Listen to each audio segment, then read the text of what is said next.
Gue yakin kita semua di sini udah nggak asing lagi kalau dengar kata AI atau Artificial Intelligence. Rasanya tuh sekarang tiap bulan ada aja AI yang baru yang kadang tuh suka nggak kepikiran aja gitu. Di bulan kemarin aja, OpenAI itu udah ngerilis GPT-4, ChatGPT versi lebih mutakhir dan lebih canggih. Di demonya kemarin ya, presiden sekaligus co-founder dari OpenAI nunjukin gimana GPT-4 bisa nge-build fully functioning website cuma berdasarkan skema yang dia gambar seadanya. Jadi satu klik dan beberapa detik kemudian jadi deh tuh website. Keren banget sih menurut gue. Nah kalau kayak gini gak heran sih kalau AI itu kesannya jadi karyawan idaman semua company dan employer. Kerjanya efektif, hasilnya bersaing, dan cost developmentnya juga ya gak terlalu nguras budget banget sih sebenarnya. Alhasil intervensi AI di dunia pekerjaan ini bikin posisi human worker jadi tergusur. Misalnya aja nih ya, Microsoft yang tahun ini tuh udah nge-cut sampai 10.000 pekerjaannya buat invest di AI. AI takeover ini tentunya banyak banget dampak ke sektor ekonomi dan sosial. Bahkan berpotensi nyebabin kesenjangan ekonomi global ya harusnya. Belum lagi adanya ketimpangan antara negara maju dan berkembang terhadap akses pendidikan dan resources untuk survive di era AI. Nah makanya di video kali ini gue mau coba bahas kesenjangan yang disebabin sama AI dan solusi apa aja sih yang bisa ditawarkan pemerintah dan diri kita pribadi ya, biar kesenjangan ini tuh nggak tambah parah. Stay tune terus dan tonton video sampai habis dan jangan lupa subscribe juga ya.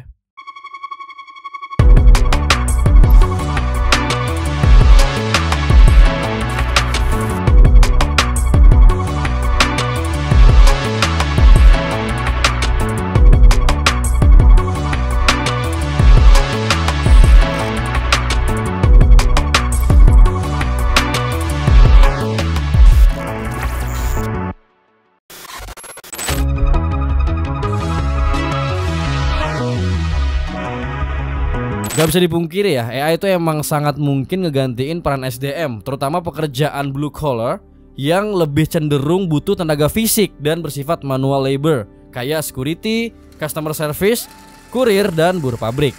Karena ya balik lagi, arah utama perkembangan teknologi dan AI ini emang otomasi pekerjaan.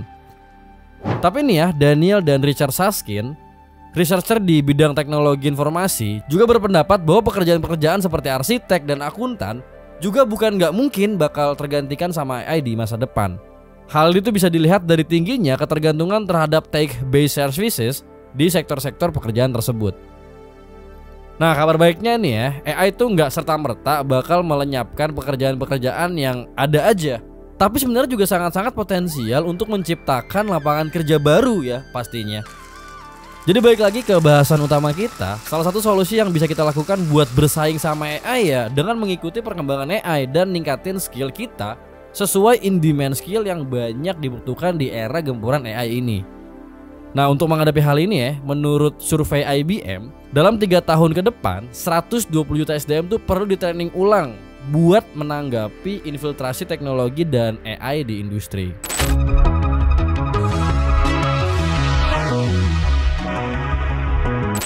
Tapi kabar buruknya lagi adalah implementasi AI itu juga mendorong munculnya kesenjangan-kesenjangan di masyarakat. Misalnya dalam upah yang diterima pekerja. Jadi ada studi nih ya yang nyebutin bahwa otomasi adalah penyebab utama kesenjangan pendapatan di US selama 40 tahun terakhir. Pekerjaan yang bisa dibantu atau diambil alih seluruhnya sama teknologi atau AI, gajinya tuh bakalan lebih kecil. Sayangnya karena pekerjaan-pekerjaan yang diotomasi banyaknya adalah pekerjaan blue collars, di era sekarang pendapatan SDM tanpa ijazah SMA di US tuh jadi turun 15% lebih rendah kalau dibandingin sama tahun 1980. Dan gak cuma itu doang, adanya shifting aspek-aspek kehidupan dan keseharian kita ke dunia digital juga menciptakan kesenjangan yang disebut digital divide. Orang-orang yang masih belum punya akses dan infrastruktur yang memadai buat terhubung ke internet nantinya tuh bakalan sulit buat ngejar ketertinggalan. Digital divide ini juga erat kaitannya sama upskilling yang jadi jalan kita buat survive di zaman AI takeover ini. Nah masalahnya sepertiga populasi dunia tuh masih mengalami digital divide. Sementara sampai Januari 2022, sekitar 26% warga Indonesia dan 104.000 sekolah-sekolah di Indonesia tuh masih belum mendapatkan akses internet. Nah kalau kayak gini nantinya tuh masyarakat yang punya akses ke resources dan pendidikan yang memadai bisa bersaing sama AI. Sementara masyarakat yang enggak justru makin ketinggalan ya harusnya. Akhirnya ya kesenjangannya juga makin terasa nyata gitu. Nah di skala yang lebih luas AI juga punya potensi buat memperluas gap antara negara maju dan negara berkembang. Ujung-ujungnya hal ini tuh bakal ngefek ke perekonomian global.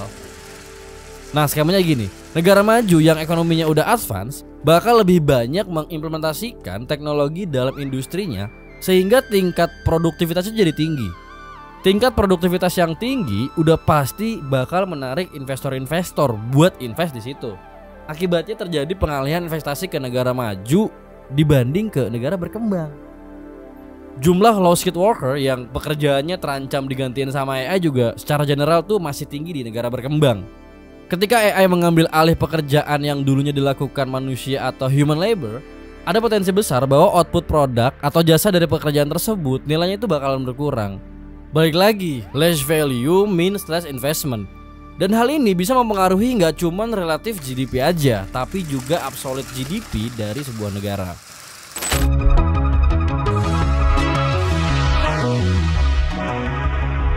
Nah maka dari itu penting banget buat pemerintah mulai mikirin nih regulasi-regulasi yang bisa ngebantu masyarakat dalam menghadapi pergeseran lapangan kerja di masa depan. Misalnya dengan menyediakan unemployment benefits dan juga program training buat pekerja-pekerja yang kehilangan lapangan pekerjaannya ya kan. Dari sisi pendidikan, kurikulum yang diterapin di instansi-instansi pendidikan tuh bisa dibikin lebih diverse, inovatif dan bermakna dengan menerapkan skill-skill computational thinking, data science, inovasi kreatif, dan entrepreneurship.